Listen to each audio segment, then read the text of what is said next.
जादुई गांव। बहुत समय पहले की बात है। कोल्हापुर नाम का एक गांव था। उस गांव में एक लड़का जिसका नाम अर्जुन था, वह अपनी माँ के साथ रहता था। अर्जुन की माँ का नाम शांति था।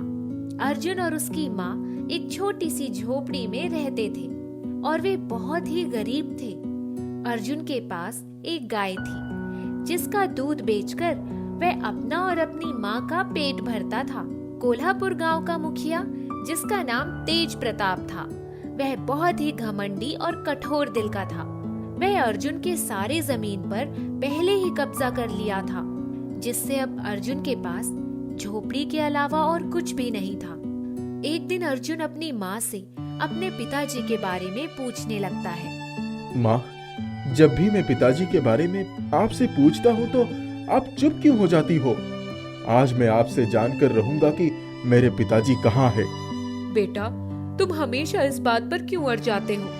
ठीक है, अगर तुम जानना ही चाहते हो तो मैं तुम्हें बताती हूँ। जब तुम छोटे थे तो तुम्हारे पिताजी इस गांव के मुखिया तेज प्रताप से कुछ पैसे उधार लिए थे और वे उस पैसे को नहीं चुका पाए, जिससे मुखिया ने हमारी सारी जमीनों पर कब्जा कर लिया। इस बात से तुम्हारे पिताजी बहुत चिंतित होकर घर छोड़कर चले गए। गांव वाले बोलते हैं कि उन्होंने परेशान होकर आत्महत्या कर ली। मगर बेटा, तेरे पिताजी किसी मुश्किल से इतनी आसानी से हार मानने वाले नहीं थे। वह बहुत ही परिश्रमी और बहादुर इंसान थे। मुझे यकीन है कि वे अभी भी जिंदा हैं। अर्जुन माँ की बातें सुनकर बहुत दुखी हो जाता है। माँ, मैं आपसे वादा करता हूँ कि मैं अपनी जमीन उस मुखिया के पास से छुड़ा कर ही रहूंगा। इतना कहकर अर्जुन वहाँ से चला जाता है। एक दिन अर्जुन अपनी गाय को चराने जंगल जाता है। धूप बहुत तेज रहती है, जिससे अर्जुन को बहुत तेज प्यास लगती है। फिर वह पानी की तलाश में इधर उधर देखने लगता है। तभी उसकी नजर एक कुटिया पर पड़ती है। वह कुटिया के पास जाता है तो वहाँ एक साधु को देखता है। बाबा जी, मैं बहुत ही प्यासा हूँ, कृपा करके मुझे थोड़ा पानी पिला दीजिए। अवश्य बेटा। साधु पानी लाता है। यह लो बेटा। उसके बाद अर्जुन पानी पीता है और बाबा जी की कुटिया के पास थोड़ी देर विश्राम करने लगता है। बेटा, तुम परेशान क्यों दिख रहे हो? क्या मैं तुम्हारी परेशानी का वजह जान सकता हूँ? बाबा जी, मैं बहुत ही गरीब हूँ और मेरे सारे जमीन पर मेरे गांव का मुखिया तेज प्रताप ने कब्जा कर लिया है, जिससे मेरे पास अब कुछ भी नहीं है। इसीलिए मैं अपनी जमीन उस मुखिया के कब्जे से छुड़ाना चाहता हूँ, मगर मेरे पास जमीन को छुड़ाने के लिए कुछ भी रकम नहीं है। इसके लिए मैं बहुत परेशान हूँ। बेटा, यहाँ से बहुत दूर मायापुर नाम का एक जादुई गांव है, जहाँ पहुंचकर तुम अपनी सारी समस्याओं का हल निकाल सकते हो। जादुई गांव? ये कहाँ है बाबा जी? बेटा, यहाँ से कोसों दूर एक काली नदी है, जिसमें बहुत ही बड़े बड़े विषय में मगरमच्छ रहते हैं। नदी के उस पार वो जादुई नगर है। मगर बेटा, उस गांव में जाने से पहले तुम्हें उस काली नदी को पार करना होगा। फिर जब तुम जादुई गांव में पहुंच जाओगे तो तुम्हें वहां बहुत सारी जादुई शक्तियों का सामना करना पड़ेगा, जो तुम्हें सोने के टीले के पास जाने से रोकेंगी। बाबा, वे जादुई शक्तियां मुझे सोने के टीले के पास जाने से क्यों रोकेंगी? बेटा, उस सोने के टीले पर खड़े होकर कोई भी व्यक्ति जो भी मांगता है वो पूरा हो जाता है। ठीक है बाबा, मैं वहां अवश्य ही जाऊंगा। फिर अर्जुन बाबा को नमस्कार करता है और अपने गांव चला जाता है। माँ, मैं आज एक बाबा से मिला, जिन्होंने मुझे एक जादुई गांव के बारे में बताया। मैं वहां जाने की सोच रहा हूँ। वहां जाने पर हमारी सारी समस्याएं दूर हो जाएंगी, मगर वहां पहुंचना बहुत ही मुश्किल है। उसके लिए मुझे बहुत कठिनाइयों का सामना करना पड़ेगा। नहीं बेटा, मैं तुम्हें किसी भी जादुई गांव में नहीं जाने दूंगी। तेरे पिताजी तो मुझे छोड़कर चले गए, अब तू भी मुझे छोड़कर जाने की बात कर रहा है। माँ, क्या तुम्हें अपने बेटे की बहादुरी पर भरोसा नहीं है? कुछ नहीं होगा मुझे। मैं अपना जमीन उस मुखिया के कब्जे से छुड़ाने के लिए जादुई गांव अवश्य जाऊंगा, जिसके लिए मेरे पिताजी मुझसे दूर हो गए। मैं उस कार्य को अवश्य ही पूरा करूंगा। यह कहकर अर्जुन घर से निकल जाता है। जब अर्जुन वहाँ के लिए निकलता है तो उसके रास्ते में वह काली नदी पड़ती है। वह जैसे ही नदी में प्रवेश करता है उसे एक मगरमच्छ दिखता है जो उसे खाने के लिए उसकी तरफ आता है। उसको अपनी तरफ आता देखकर अर्जुन अपने पास से चाकू निकालता है और उस मगरमच्छ के पेट को फाड़ देता है। जैसे ही मगरमच्छ का पेट फटता है उसमें से एक सुनहरी मछली निकलती है। सुनहरी मछली जब खुद को मगरमच्छ के पेट से आजाद पाती है तो वह बहुत खुश हो जाती है और अर्जुन को धन्यवाद बोलती है। आज आपने मुझे मगरमच्छ के पेट से आजाद किया है, इसके लिए मैं आपकी सदैव आभारी रहूंगी। वैसे आप कहाँ जा रहे हैं? फिर अर्जुन सुनहरी मछली से उस जादुई गांव के बारे में बताता है। वहाँ पहुँचना तुम्हारे लिए बहुत ही मुश्किल है, इसके लिए तुम्हें बहुत कठिनाई का सामना करना पड़ेगा। फिर मछली अर्जुन को एक जादुई तलवार देती है। ये लो, यह तलवार तुम्हारी हर परेशानी से तुम्हारी रक्षा करेगा। अर्जुन नदी पार करके उस जादुई गांव में पहुंच जाता है। जैसे ही अर्जुन उस गांव में पहुंचता है तभी उसको एक बहुत लंबा काला भयानक सींग वाला इंसान दिखता है। वह अर्जुन के पास आता है और अर्जुन को अपने हथेली पर उठाकर उसको खाने के लिए मुंह खोलता है। तभी अर्जुन अपनी जादुई तलवार से उसका गला काट देता है और वह गिरकर मर जाता है। अर्जुन कुछ दूर आगे बढ़ता है तो उसे बचाओ बचाओ की आवाज सुनाई पड़ती है। जब वह आगे जाकर देखता है तो एक बुढ़ा मनुष्य पिंजरे में कैद अपनी मदद के लिए गुहार लगाता है। फिर अर्जुन उसके पास जाता है और अपनी तलवार से उस पिंजरे को काट देता है, जिससे वह मनुष्य पिंजरे से बाहर आ जाता है और मनुष्य का नाम रतन लाल रहता है। इस पिंजरे से मुझे निकालने के लिए आपका बहुत बहुत धन्यवाद बेटा। आप कौन हो और यहाँ कैसे आए? फिर अर्जुन उस बूढ़े मनुष्य से सब कुछ बताता है। अर्जुन की बातें सुनकर रमन लाल की आंखों में आंसू आ जाते हैं और वह अर्जुन को गले से लगा लेता है। बेटा, तुमने मुझे पहचाना? मैं तुम्हारा पिता हूँ। बहुत साल पहले मैं अपनी जमीन उस मुखिया के कब्जे से छुड़ाने के लिए इस जादुई गांव में आया था, मगर एक जादुई बंदर ने मुझे अपने जादुई शक्तियों से इस पिंजरे में कैद कर दिया था। अर्जुन खुश होकर अपने पिताजी को गले लगाता है। तभी वह जादुई बंदर आ जाता है और रमन लाल को पिंजरे से आजाद देखकर गुस्से में रमन लाल को मारने के लिए उस पर उछलता है। तब अर्जुन अपनी तलवार से उस बंदर को मार डालता है और फिर अर्जुन और उसके पिताजी उस सोने के टीले की खोज में आगे बढ़ते हैं। तभी अर्जुन देखता है कि एक बड़ी सी झाड़ी के पीछे से बहुत तेज रोशनी निकल रही है। अर्जुन दौड़कर झाड़ी के पीछे जाता है। वहाँ सोने का टीला देखता है जिसकी रोशनी से चारों दिशाएं जगमगा रही होती हैं। पिताजी देखिए, हमारी मंजिल हमारे सामने है। फिर अर्जुन टीले के ऊपर चढ़ जाता है और टीले से ढेर सारा धन मांगता है, जिसे लेकर अर्जुन और उसके पिताजी वापस अपने गांव कोल्हापुर पहुंच जाते हैं। फिर अपने गांव पहुंचकर उसके पिताजी अपनी जमीन मुखिया के पास से छुड़ा लेते हैं और खुशी खुशी अपने परिवार के साथ रहने लगते हैं। एक गांव में एक बूढ़ी औरत अपने पोते बंसी के साथ रहती थी। बंसी के माता पिता उसे बचपन में ही छोड़कर स्वर्ग सिधार गए थे। वे लोग बहुत गरीब थे।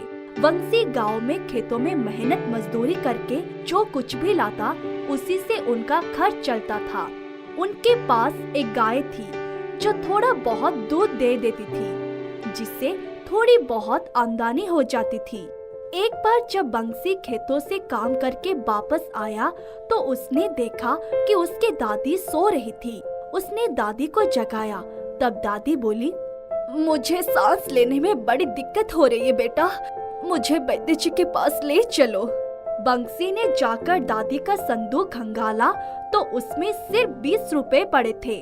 वो 20 रुपए लेकर दादी को गांव को वैद्य जी के पास लेकर गया।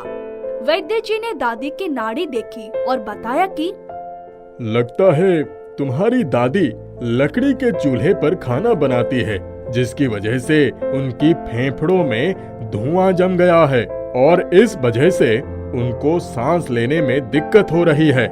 मैं अभी कुछ दवा दे देता हूँ, कुछ खाने के बाद उनको खिला देना। हाँ, इस बात का ध्यान रखना कि उनको धुआं ना लगे, वरना समस्या काफी बढ़ जाएगी। वंशी ने घर आकर दादी का बिस्तर दालान में लगा दिया और खुद ही खाना बनाकर दादी को खिलाया। फिर बोला, दादी आप दवा खा लो और आराम करो, मैं अभी आया। वो जिस ठेकेदार के खेतों में काम करता था, उनसे कुछ पैसे मांगे पर ठेकेदार ने कह दिया, पैसा अभी नहीं मिल सकता। बंसी सोच में पड़ गया कि अब क्या करे। तभी उसके मन में आया कि अगर घर का खाना मैं खुद ही बनाया करूं, तो दादी को धुआं नहीं लगेगा। वो रोज सुबह उठकर दादी के उठने से पहले ही पूरा खाना बना लेता। उसने सोचा, इस बार जब पैसे मिलेंगे तो एक गैस वाला चूल्हा खरीद लाएगा। उनके गांव में तो गोबर वाली गैस से लोगों के घर में लाइट भी जलती है और चूल्हा भी जलता है, पर इन सब के लिए तो काफी पैसे लग जाएंगे। एक दिन वो काम पर जा रहा था कि तभी गांव के सरपंच मिल गए।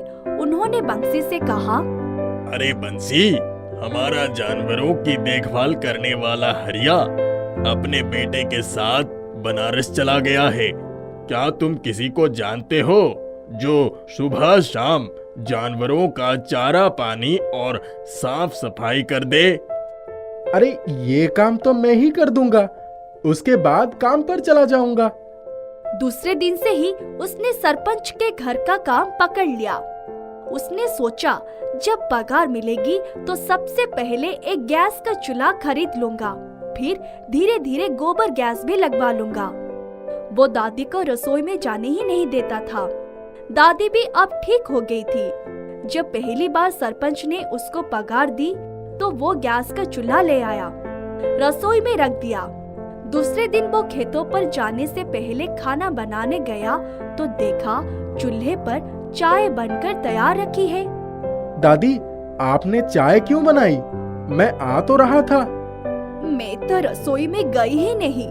फिर उसे लगा कि शायद दादी उसके डर से बहाने कर रही है। दोनों ने चाय पी। बर्तन रखने रसोई में गया तो उसके आश्चर्य का ठिकाना ना था। चूल्हे के पास ही सब्जी और रोटी ढककर रखी थी और चूल्हे पर गरम गरम हलवा रखा था। उसने सोचा, दादी तो मेरे साथ चाय पी रही थी, ये कौन बनाकर रख गया? ना चूल्हा जला ना धुआं धक्कर, फिर ये सब कैसे हुआ? उसने दादी को कुछ भी नहीं बताया और मन ही मन उलझते हुए उनसे कहा, दादी मैं निकल रहा हूँ, आप खाना खा लेना, हलवा भी बना दिया है आज। दादी उसका मुंह देखने लगी। उन्होंने सोचा, एक ही महीने में कितना कुछ सीख गया। शाम को घर आया तो वो थकान लग रही थी। उसने सोचा, अभी उठूंगा तो आज खिचड़ी ही बना लूंगा। थोड़ी देर में जब वो रसोई में गया तो उसके नाक में देसी घी की छौंकी खुशबू भर गई। उसने देखा कि चूल्हे पर खिचड़ी बनकर तैयार है। वो खुशी से दादी के पास आया और बोला, दादी आपको पता है, मैं जो गैस का चूल्हा लाया हूँ ना, वो जादुई है। क्या? हाँ दादी, आज तो मैंने कोई खाना नहीं बनाया। सुबह से हम जो कुछ भी खा पी रहे हैं, सब जादुई चूल्हे की कमाल है। बंसी, गैस का चूल्हा तो वाकई जादू ही लग रहा है। अच्छा दादी, आप बोलिए, आपको अभी क्या खाने की इच्छा है? दादी हंसने लगी और बोली, चलो तुम कह रही हो तो बताती हूँ। मुझे बड़े दिनों से मालपुए खाने का मन हो रहा था, पर तुम तो मुझे रसोई में जाने ही नहीं देते। वंशी जल्दी से रसोई में गया तो देखा वहाँ गैस के चूल्हे पर 10 मालपुए ढककर रखे हुए हैं। वो चिल्लाया, दादी जल्दी आओ और देखो। दादी जब आई तो मालपुए देखकर दंग रह गई। दोनों ने मालपुए खाए और बचे हुए उठाकर रख दिए। रात को जब बंसी सो गया तो दादी चुपके से रसोई में गई और गैस के चूल्हे के सामने हाथ जोड़कर खड़ी हो गई। फिर बोली, हे देवता, अब जो भी है हमें सच्चाई बता दे ताकि मेरे बेटे की और हमारी उलझन दूर हो जाए। तभी पूरी रसोई उजाले से भर गई। एक रोशनी हुई और अदृश्य आवाज आई। वो बहुत ही मधुर आवाज थी। मैं एक परी हूँ। आप लोग बहुत ही सच्चे और ईमानदार लोग हैं। आपके बंसी ने आपको तकलीफ से बचाने के लिए 1 महीने से इतनी मेहनत की है। जब वो उस दिन चूल्हा खरीद कर लौट रहा था तो एक पेड़ के नीचे बैठ गया था। मैं उसी बगीचे में मुंह के बल गिर गई थी। मेरे बाहों से खून बह रहा था। आकाश में किसी गिद्ध ने मुझ पर आक्रमण कर दिया था, इसीलिए मैं नीचे गिर गई थी और मेरे बाहों से लगातार खून बह रहा था। तब उसने मुझे उठाया और मेरे मुंह पर पानी का छींटा मारा, मेरे घाव साफ किए। उसने कहा, आप यहीं बैठिए, मैं अभी घर से कुछ लेकर आता हूँ। और वो घर से मेरे लिए दवाई, पट्टी, दूध और कुछ खाना लेकर आया। मेरे घावों से खून बहना बंद हो गया था। मैंने भरपेट भोजन किया था। मैं उसकी ईमानदारी से बहुत प्रसन्न हुई। मैं अपने लिए तो भोजन नहीं जुटा सकती, पर दूसरे के लिए अवश्य जुटा सकती हूँ। आप बिल्कुल भी चिंता मत करिए। अब आप लोगों को कभी किसी चीज की कमी नहीं होगी। दादी की आंखों से आंसू आ गए। हमारी बंसी ने बचपन से ही बहुत तकलीफ उठाई है। वो मेरा भी बहुत ध्यान रखता है। आपकी कृपा से हमारे खाने की समस्या भी खत्म हो गई। अच्छा, एक बात और पूछनी थी। क्या बंसी जानता है कि आप परी है?